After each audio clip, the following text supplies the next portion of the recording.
Jamaat-e ഇസ്ലാമിയുടെയും SDP-യുടെയും RSSന്റെയും വർഗീയവാദികളുടെ vote ഞങ്ങൾക്ക് വേണ്ട എന്ന് പരസ്യമായി തള്ളി പറയാൻ രണ്ട് ജനാധിപത്യ കക്ഷികൾ എന്നുള്ള നിലയ്ക്ക് UDFന്റെ പ്രതിനിധിക്കും LDFന്റെ പ്രതിനിധിയും തയ്യാറുണ്ടോ? ഇത് മതി.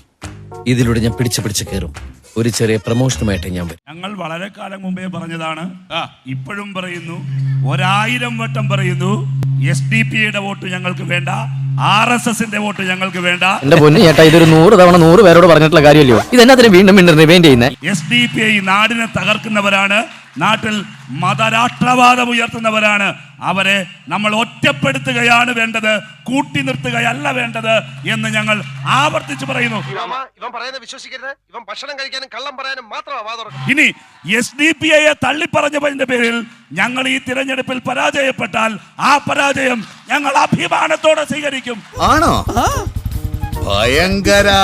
അങ്ങനെ SDP-യെയും വർഗീയതയും എതിർത്തതിന്റെ പേരിൽ ഞങ്ങൾ ആയുഷ്കാലം പ്രതിപക്ഷത്തിരിക്കേണ്ടി വന്നാൽ ഞങ്ങൾ ഇരിക്കും, പ്രതിപക്ഷത്തിരിക്കും. പക്ഷേ ഞങ്ങൾ SDP-യുടെ വോട്ട് വേണ്ട.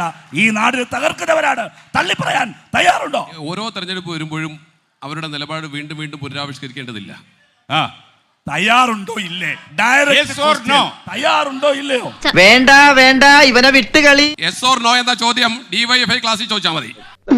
ഇവിടെ ഞാൻ എന്ത് പറയണമെന്ന് ഞാൻ തീരുമാനിക്കും. എന്നെ പഠിപ്പിക്കണ്ട, മനസ്സിലായില്ലേ? ഞാൻ എന്ത് പറയണമെന്ന് ഞാനാ തീരുമാനിക്കുന്നത്. അതൊക്കെ 8 ആയിട്ട് മടക്കി കൈവച്ചിരുന്നാൽ മതി. ഇനി ഞങ്ങളുടെ നേതാക്കന്മാർ ഇന്നും പത്രസമ്മേളനം നടത്തി അതിനെ സംബന്ധിച്ച് വ്യക്തമായി പറഞ്ഞിട്ടുണ്ട്. നിങ്ങൾ പത്രം വായിക്കുന്നില്ലെങ്കിൽ, നിങ്ങൾ ചാനൽ കാണുന്നില്ലെങ്കിൽ എനിക്ക് നിങ്ങളോട് സഹതാപം മാത്രമേ ഉള്ളൂ. കോൺഗ്രസിന്റെ സംസ്കാരവുമായി ബന്ധപ്പെട്ടുകൊണ്ട് ഒരൊറ്റ ചോദ്യം. KPCCയുടെ പ്രസിഡന്റ് പ്രതിപക്ഷ നേതാവിനെ പത്രസമ്മേളനത്തിന്റെ ഇടയിൽ ക്യാമറകളുടെ മുമ്പിൽ വെച്ച് ഒരു വാക്ക് വിളിച്ചു. എവിടെ? ഇതൊരു നടക്കി പോണ ലക്ഷണില്ല. ഞാൻ ഇവന്റെ 2 വാങ്ങിച്ചിട്ടേ പോവുള്ളൂ. ആ വാക്ക് വിളിച്ചത് ഇവിടെ പറയാൻ പറ്റില്ല. ആ വാക്ക് വിളിച്ചതിനെ കുറിച്ച് ഈ മാധ്യമ പ്രവർത്തകർ VD സതീശൻ എന്ന് പറയുന്ന പ്രതിപക്ഷ നേതാവിനോട് ചോദിച്ചപ്പോൾ അദ്ദേഹം പറഞ്ഞു, ഇതിനേക്കാൾ മോശപ്പെട്ട പദപ്രയോഗമാണ് ഞാൻ എൻ്റെ സഹപ്രവർത്തകരെ വിളിക്കുന്നത്. അങ്ങനെ വിളിക്കുന്നതിൽ താങ്കൾക്ക് പറയാൻ പറ്റുന്ന 2 വാക്കുകൾ ഇവിടെ പറയാമോ?